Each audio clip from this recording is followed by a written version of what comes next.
Alright, I'm taking a little bit deeper look into these two motors that I got yesterday evening. Sun was going down when I got them yesterday. It's a little bit later in the evening, so I didn't really get a good look at them. I did see here this one run. Of course, this one I've taken in pieces, but most of it wasn't there when I got it. Look at this crazy carburetor. I've never seen one of these. I don't even know what you call this type of carburetor. Here's your bowl, and then it's just a shaft that runs into the intake valve. And I don't know if you can tell, there are 4 bolts. There's 2 on this side, and there's 2 on this side that hold the gas tank onto the carburetor.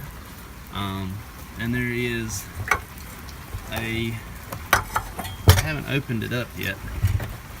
I'm assuming this right here is where your jets are. I really don't know. I mean, I've never even come across one of these.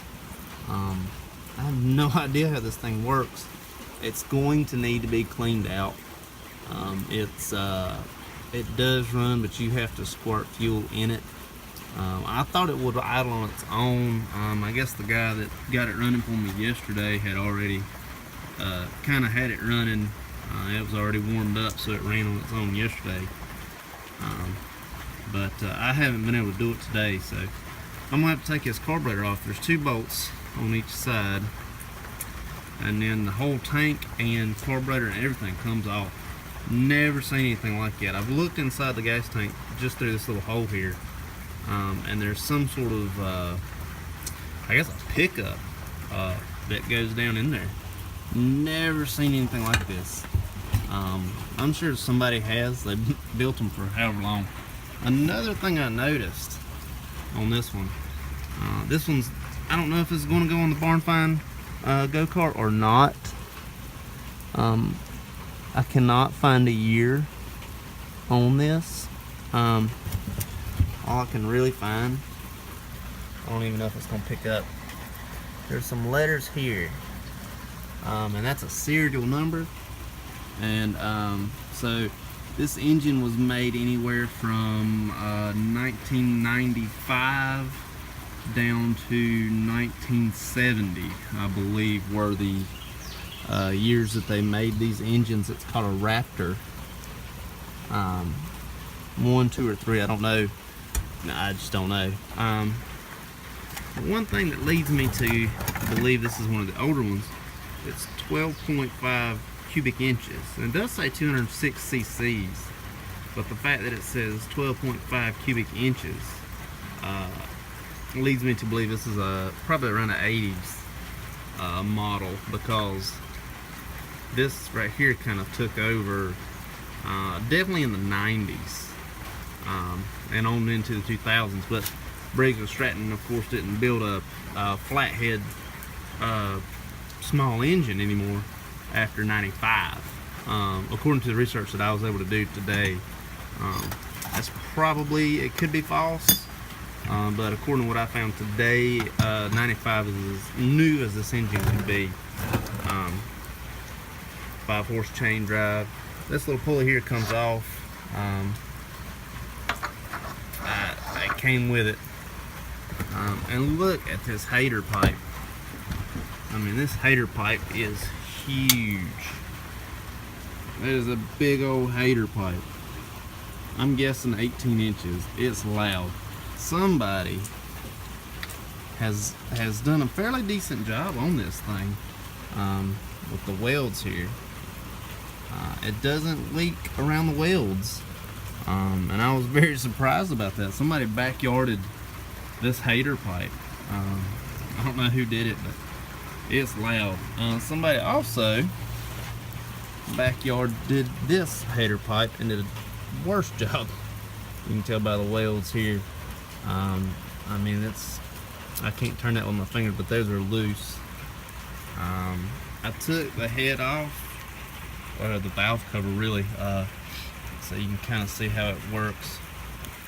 The exhaust valve will open, but the intake valve will not. the intake valve won't close.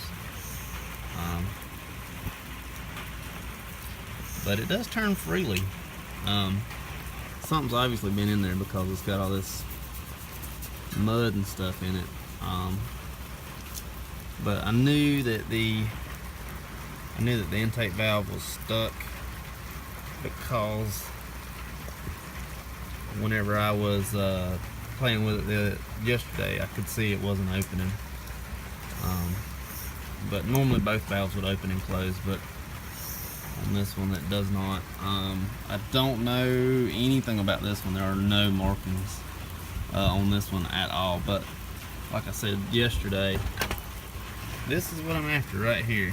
These little parts right here to make the spark. I'm worried about this. And there's these little bitty electrodes or points or whatever you want to call them throughout this thing. There's one right there, as you can see. A nail sticking to it. Let's see if we can find another one. There's one.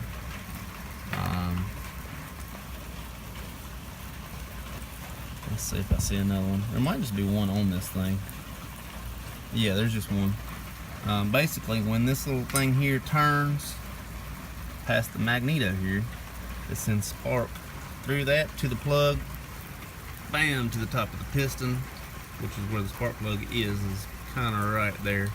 When these valves open and close, it sends this fuel in, spark, combust, kaboom, out. That's how it works, really. Well, that's how a 4-stroke works. So as it pulls in, it's going to intake, it's going to pull in fuel on its way up. That spark plug is going to ignite, kaboom, right here. You got full of fuel, and then the exhaust is going to open up, and then all that fuel that's down been burned up is going to shoot out this big old hater pipe right here. Kaboom! And then there it goes. And that's how it works. That's how 4-stroke works. What are the proper terms? What is it?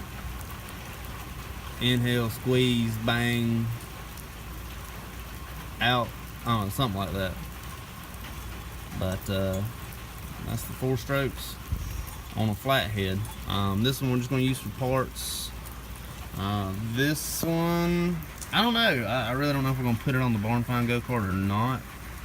We might. It is period correct. If we could get the electric starter to hook up to whatever's behind here. If we can't get the spark off of this one to go on that Kohler, we will just have to pull this pulley off, or figure out a way to get it to pull start whatever's in here, whatever mechanism is actually turning. I think it's just a pulley right here. Maybe we could use it, I don't know. In any case, we do have a running engine right here. It does run. It needs some carb work, but I don't know. I've never seen a carb like this. I know I can work on it. It's a carburetor, so it shouldn't be hard. But we'll get it running. We're gonna get that Barn Find go-kart on the road and put some drift tires on it. We'll be drifting as soon as you know it, man. All right. Thanks for checking it out.